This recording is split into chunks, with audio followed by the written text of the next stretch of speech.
As a southerner living up north, I often get asked by friends and family, why would you move so far away? And is it cheaper to live up there? Well, in today's video on my financial portfolio, I'm going to be going through the different figures and the costs of how much it is to live in different locations in the United Kingdom.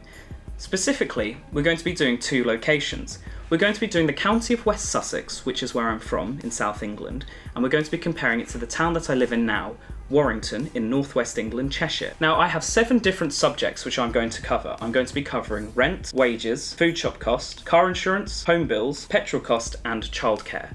These are all things that affect me, as I have a car, I have a child, I have a property, I have to pay bills, and I have to eat. So this is going to be a pretty interesting subject to cover. I'm also going to run through some comparisons to my own stuff which I've paid, so you guys can get an average and see what kind of thing you're looking at if you are choosing to move. Now, I believe Warrington is a great location where I live. You know, you're very close to Liverpool, very close to Manchester, close to Chester, you've got 2 airports, and you've got the canals around here. It's absolutely beautiful.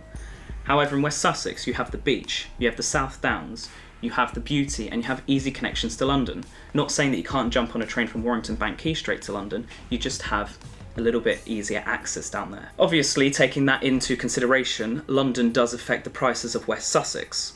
Compared to up here, where you live further away from the capital, things are a little cheaper. And rightly so, actually, when you look at this chart, it's crazy the difference. So let's get into it, and we're going to be starting with the average rent costs.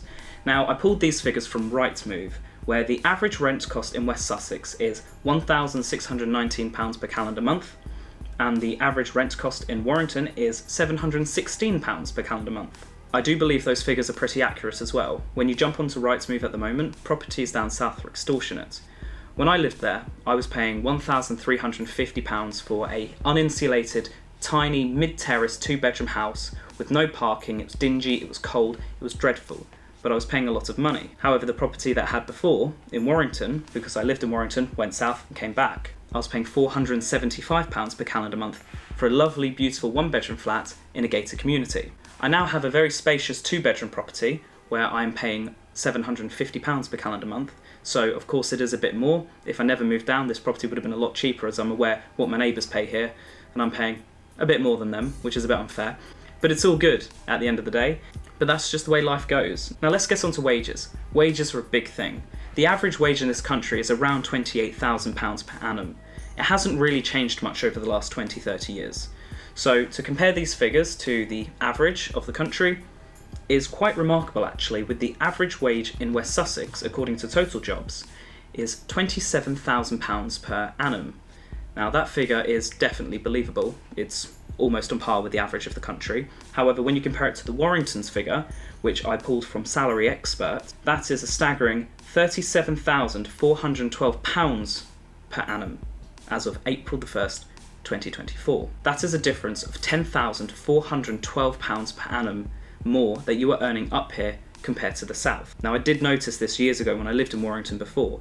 You do earn more up here than down south. I don't know why, you just do. I'm not complaining personally. So let's move on to the food shop costs, because everyone needs to eat at the end of the day, and with the price rising of everything, it's extortionate. You know, I can tell you when shower gel was 10p in Tesco's, and that's not the same today. So I pulled these figures from Tradingpedia, with the average food shop cost in West Sussex being a staggering £47.95 per week. And I believe that is a pretty good average, to be honest with you. You know, if you've got a couple of kids, a husband or anything, they do add up, you've got to eat, things cost. I'm aware, I have a child, I have to pay for fruit and baby bells and everything in between, so costs do add up. However, when you compare it to the Warrington costs, according to Tradingpedia, it is £36.61 per week, which, to be honest with you, is a difference of £11.34. It's not a lot of money, sure, but over time, over the weeks, it does add up. And bear in mind, your wages are already more up here, which is great. However, the car insurance tells another question, because according to QuoteZone, the average car insurance in West Sussex is £947 per annum. I believe that's a good figure. I personally pay less than that, but overall £947 is a decent figure. Compare that to Warrington, again, according to QuoteZone, you are looking at a staggering £1,085 per annum for car insurance. So that means in West Sussex, you are actually £138 per year better off registering your car down there or living down there and having a car there. But no one really cares about car insurance, do they? Not really, because everyone's got their premiums and stuff, but what they do care about is the home bills. Now, home bills are extortionate. In fact, down south it's one of the most expensive places for bills. Compared to the north though, there is a big difference per month. We're going to be starting with West Sussex. Now, I pulled this figure from the website Sussex World, which I believe is a news company, and they say the average figure for home bills, which covers water, gas and electricity. Obviously some people don't have gas, bills are more expensive in the winter, so the average figure for West Sussex is £225 per month. I was paying more than that when I was living in West Sussex, so again, it's an okay figure. Now, if you compare that to what the Warrington Guardian says the average is in Warrington, it's a bit different, with the average bills here being £140 per month, which is a difference of £85 per calendar month. Now, I do pay a bit more than £140 per calendar month, but you have to bear in mind that it has been winter, we've had the heating on full blast, and there's 3 people living in this property. Again, as something that you have to deal with. More people, more heating, more electric, more bills, and right now I've got a camera, a laptop, and 2 lights, and 3 roof lights currently shining on me, which doesn't help the bills.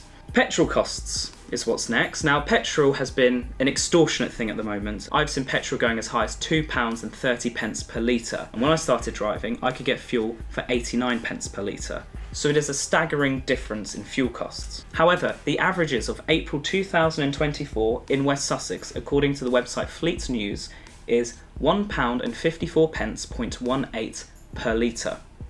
Now, if you are an American or a Canadian or someone abroad looking into this country, yes, we charge by per litre and not per gallon. So let's just make that clear pretty quickly. Now, £1.54.18, again, that's pretty decent. You know, that's kind of what the average, what I see about. I've seen it cheaper in Birmingham, I see it cheaper at Costco, but that's a pretty good figure. But when you compare that to Warrington, with the average cost price of fuel at £1.49.5 per litre, according to confused.com, that is a difference of just over 4p per litre. 4p per litre isn't much of a difference, but when you think about it over the long run, when you're putting 30 litres in your car at once, maybe a couple times a week, it does add up. And finally, we're going to go on to the last cost. This is a cost which breaks the bank for me, and I have spent a lot of money on it, and it is childcare. Now, the average of childcare for Warrington and West Sussex, I have paid more for both of them. So let's go through them, with the childcare costs average in West Sussex at £60.33 per day, according to the website Money Helper. £60.33, to be honest, in West Sussex is a good price. When I was living down there, I was paying around £83 per day for nursery, so it is expensive. And then in Warrington, the childcare costs, according to the website My Life Warrington, the average is £52 per day, which is a difference of £8.33. Now, £52 per day is pretty good. So when we first moved back to Warrington, we put my son in a nursery, and that was £55 per day. That was a good figure, which is £3 above the average. We've now taken him out of that nursery and he is elsewhere, and it is actually cheaper than the £52 per day, to be honest with you. I'm not going to dive into the exact figure for that one, but let's just say we're better off there. So, to summarise this video really quickly, rent in West Sussex is at a stupid cost. It is double the average of Warrington. The wages in West Sussex are stupidly only £27,000 per year, which is on par with the average of the country. However, in Warrington, the average is over £10,000 per annum more. The food shop costs, in comparison, are £11 cheaper up north, but again, that's the north, everyone knows the north is cheaper. Car insurance, West Sussex wins on that with cheaper car insurance. House bills are remarkably cheaper up north, which I'm actually surprised about. I thought they'd be around the same figure, but £85 per month difference on the average is pretty decent, to be honest with you. And the fuel costs, again, up north are just over 4p per litre better off here. And childcare, again, it's not much in it, with only £8.33 a day, but again, Warrington wins. So, what can we take out of this video? We can take that you're better off living up north than the south. We can take that if you move up north, you're just going to up the prices, so please don't. And we can take that it doesn't matter where you live, you're being screwed over in this country. So if I can put any advice to you, Warrington's a beautiful town if you ever want to move here. Again, you go further up north, you go towards Durham or Sunderland, it's going to be a lot cheaper. I know Blackpool is one of the cheapest places in the country as well, but again, if you stay down south, yes, you get the Surrey Hills, you get the South Downs, you get the beach, but you're paying London prices. The closer to London you live, the more expensive things are going to be. Thank you so much for watching this video. I hope you have enjoyed it. Please make sure to give this video a thumbs up and subscribe to the channel if you're new, because we talk about all things finance related, and I'd like to talk a lot more on this channel to discuss things and maybe do some more comparison videos. Adios, my mis amigos. I shall see you guys all in the next video, which will be up very soon, and goodbye for now. The end. Like this video!